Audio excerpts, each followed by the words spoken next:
Is my ex, is she or he really a sociopath, a psychopath, or a narcissist? What if I am just saying that to make myself feel better about the breakup? How are they so happy with someone else? And why is the next partner getting all of this special treatment that I never got? Wasn't I good enough?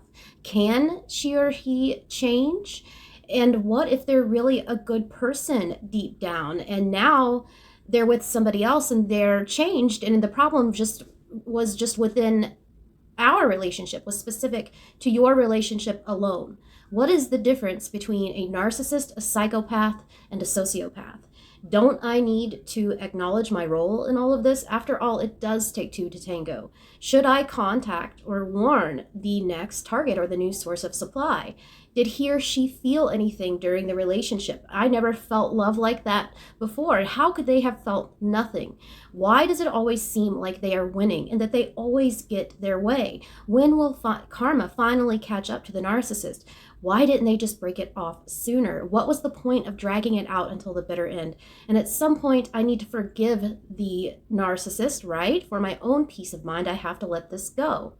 And here are a few additional quick questions. Say, okay, so I understand that the whole psychopath things, so how can I start trusting again? Knowing that these people exist, why is it taking so long to heal from this? Will I ever be happy again? What if I am the narcissist? What if I'm the psychopath? I've heard that psychopaths and narcissists hoover their targets after breakups, and I was never contacted again. So let's get started. And as always, if these questions lead to more question, please feel free to comment and open up a discussion. Is my ex truly a narcissist? Or am I just saying this to make myself feel better about the breakup? During the early stages of recovery, this question will repeat itself over and over and over again. So don't fear. It's completely normal.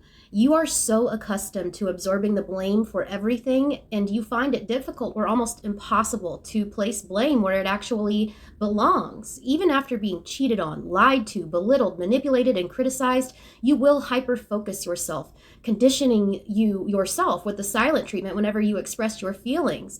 And you are never allowed to have emotions or be hurt by anything that the narcissist did to you. And otherwise, you know that you can be replaced in a heartbeat. And it makes complete sense that you would continue to doubt yourself in the aftermath of the breakup. And you might think, if only I hadn't reacted that way, we'd still be together. And you might think, oh, if I forgive them and forget about all of this psychopathy stuff, then I'll finally feel better. These thoughts are absolutely normal, but please do not act on them. And at the very least, someone, if you feel these things, find yourself on a community such as this one, or call somebody that you can trust that you know can help. Continue researching, continue sharing your story and reading posts by others, communities such as this one, and others, validation and education.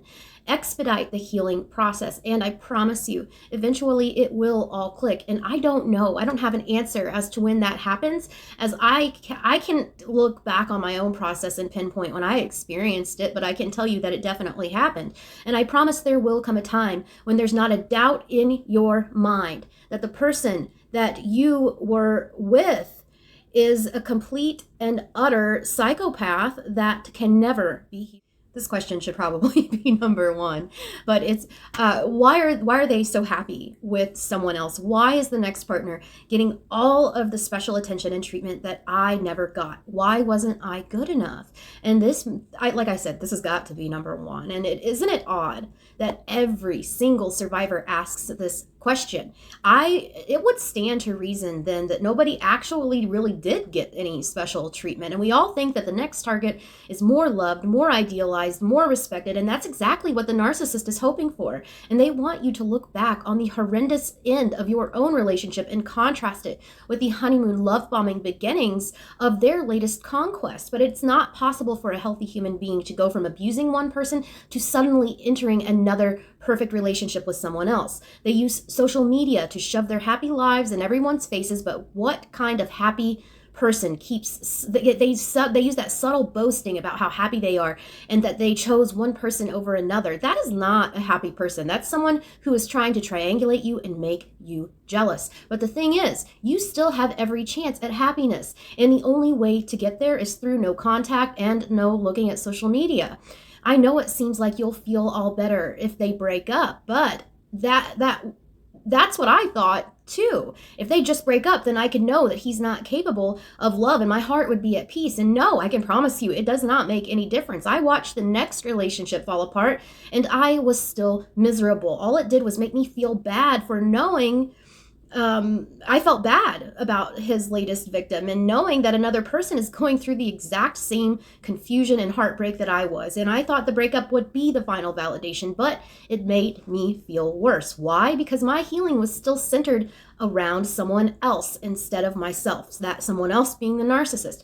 And once I finally closed that door for good, I never looked back. It was like being set free, finally not caring what was going on in his life and certainly not caring what he thought about mine. No more drama, chaos, ambiguity, and rivalries. And for the first time since meeting my narcissist, I felt myself, everything around me began to transform. And ever since I left that world behind, my sanity returned and my dreams began coming true. Can he or she change? Actually, this should probably be number one. What if they're really a good person now and the problem was just specific to our relationship? Narcissists, psychopaths, and sociopaths cannot change. Psychopathy and narcissistic personality disorder, sociopathy, are incurable and untreatable. They do not want help because they believe themselves to be superior to regular human beings. And you don't have to worry that they're a changed man or woman because they absolutely are not. And they may give off the illusion of goodness in order to maintain an image of normalcy, but like anything else with the psychopath and the narcissist, it's all manufactured. It's all a facade. They are incapable of seeing other human beings as unique individuals deserving love and kindness. All they see are pawns on a chessboard, and someone who is capable of abusing you with silence, with gaslighting, cheating, pathological lying is not capable of suddenly becoming a decent human being because they found a better partner. These qualities and behaviors are indicative of a very serious personality disorder, not temporary symptoms of a bad relationship. What's the difference between a psychopath, a sociopath, and a narcissist?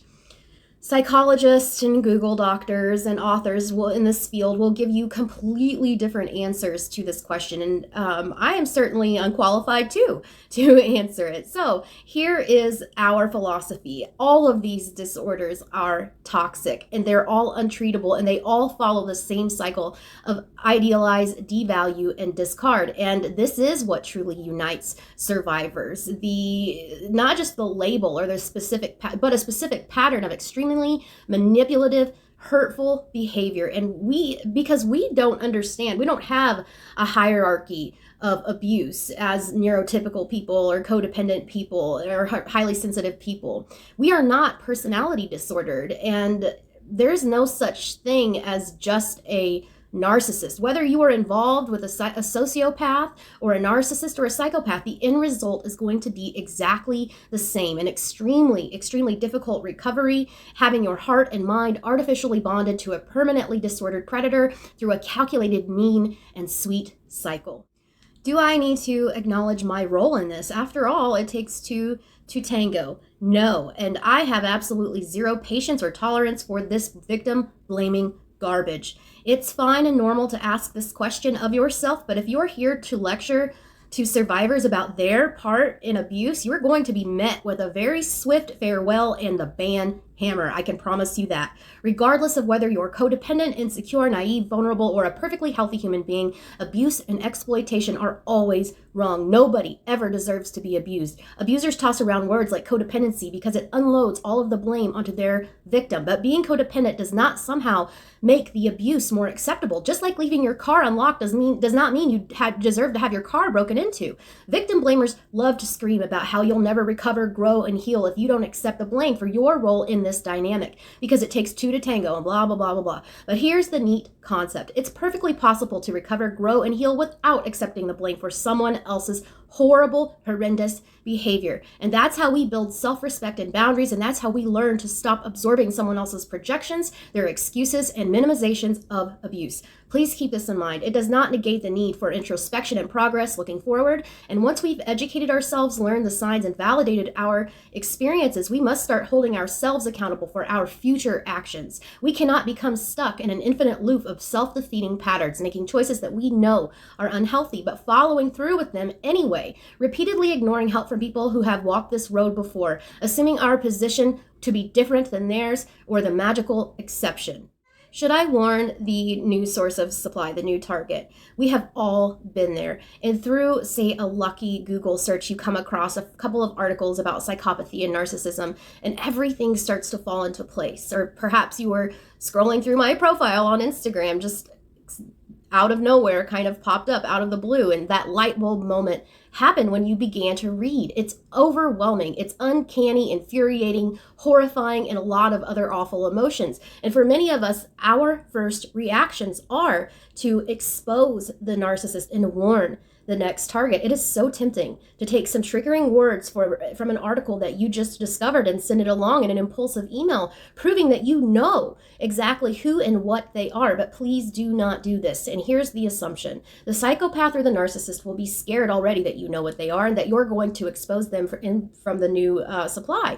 Finally, wiping that superior smirk off of their face, and the next target or the next new supply will read your letter and recognize all the red flags and dump the narcissist immediately. Well, that's not how it works. You'll become the best of friends and have coffee together every day. Sometimes that really does happen, but most of the time it does not. So here's the reality. The psychopath or the narcissist, they're going to use your words to prove how obsessed, bitter, and crazy you are. You have to keep in mind that very few people know or care about narcissism. So instead, they'll see someone who's still in love and who can't handle rejection. And your frantic messages, they will be used to triangulate the new target, making them feel even more special and even more desired, and using your craziness as a bonding mechanism.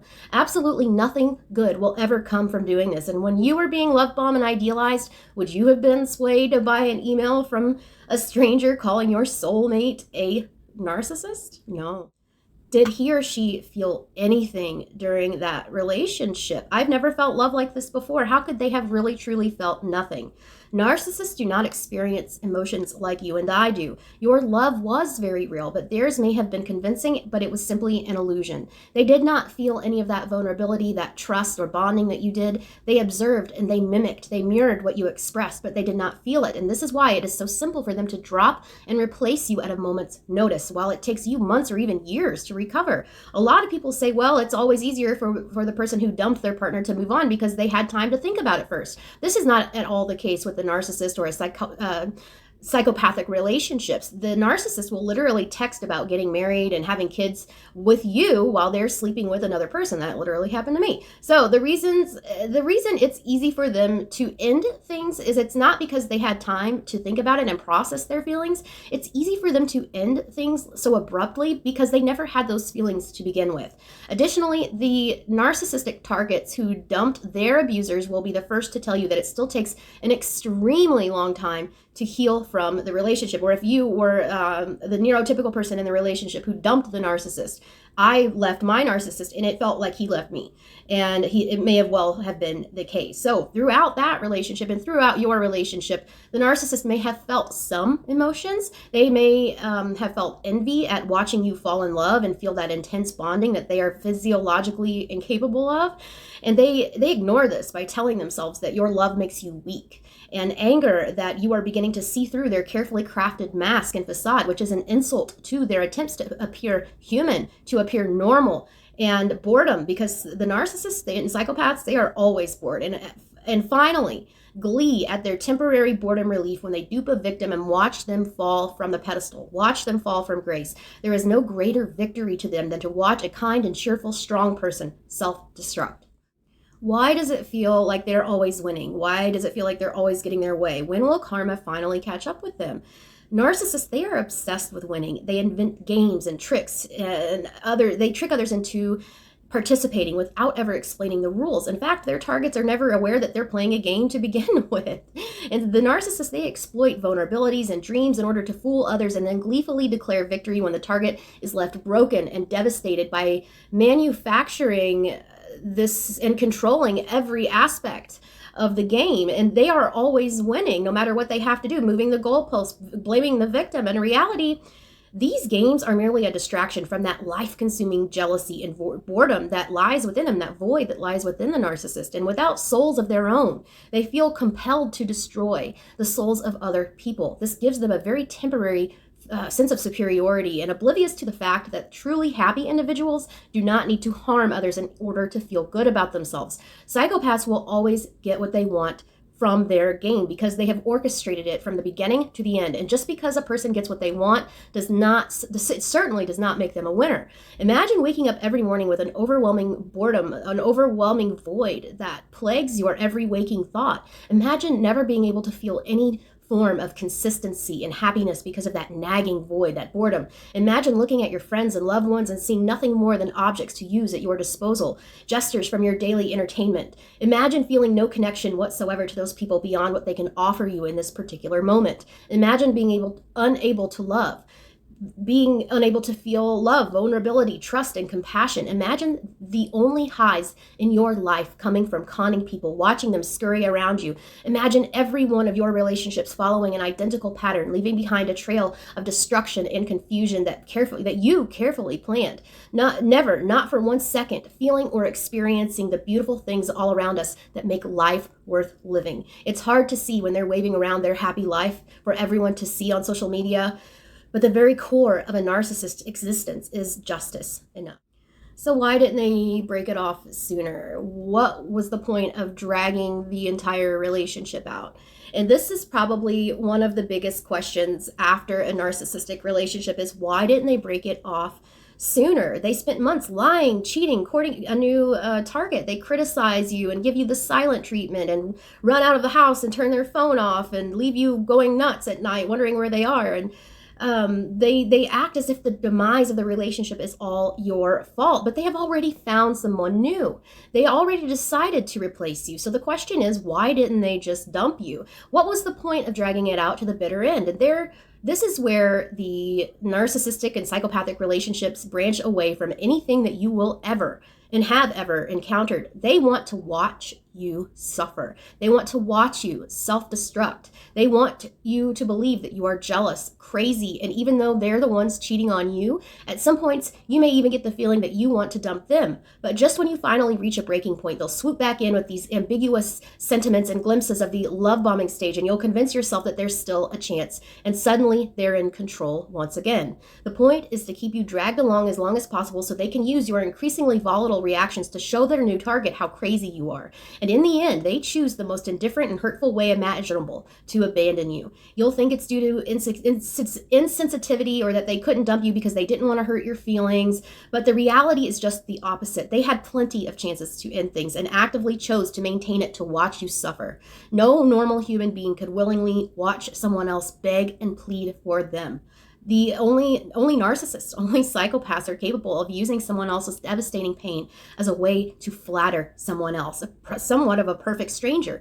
Only narcissists and psychopaths cheat on a partner and accuse them of being jealous. The answer to this question, why? Because narcissists are eternally bored, and because watching you scurry around them it temporarily relieves that boredom once again.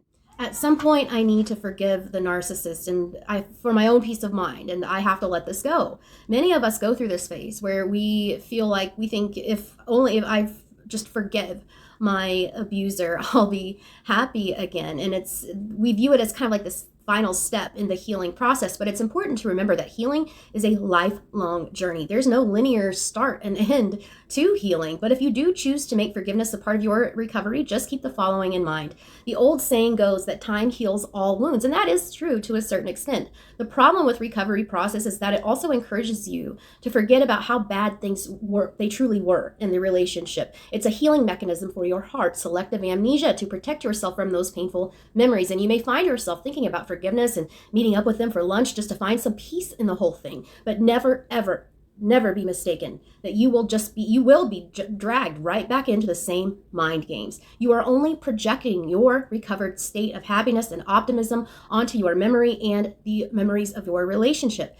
This is actually healthy because it helps to quell the racing thoughts, the rumination, and you should absolutely not act on these improving moods. Take note of the process as a tribute of your own efforts and understand that you are feeling better because of your time spent away from the psychopath and not because you are ready to seek closure. And the closure will never come from forgiving the narcissist. Bringing them back into your life will only throw you right back into the earlier stages of abuse. If you choose to forgive the psychopath or the narcissist, please make it a personal process, because just because you forgive them does not mean they should ever have a place in your life ever again. And you certainly should not feel the need to tell them that you've forgiven them. Yeah, don't ever do that. It's because true forgiveness, it comes from within and not from another person, validating your own compassion. If you choose not to forgive the narcissist, that's good too. It does not make you a jaded, bitter, grudge holder or whatever. You can be gentle without forgiveness. Some survivors feel that forgiving their abuser would be an insult to their soul, and I kind of stand with that group. And this is your decision, and I could never hope to understand the inner workings of someone else's heart. Do what brings you the most happiness. Only you will know how to do that. And no, you're not a narcissist. My name is Sara Ann Brown, and this is Narcissistic Abuse 101. Hey guys, if you would like to donate to my cause, to contribute to the production of these videos, my new book, up-and-coming speaking events, as well as getting people some free coaching, click the PayPal link in my bio. And to those of you who have already donated, thank you guys so much.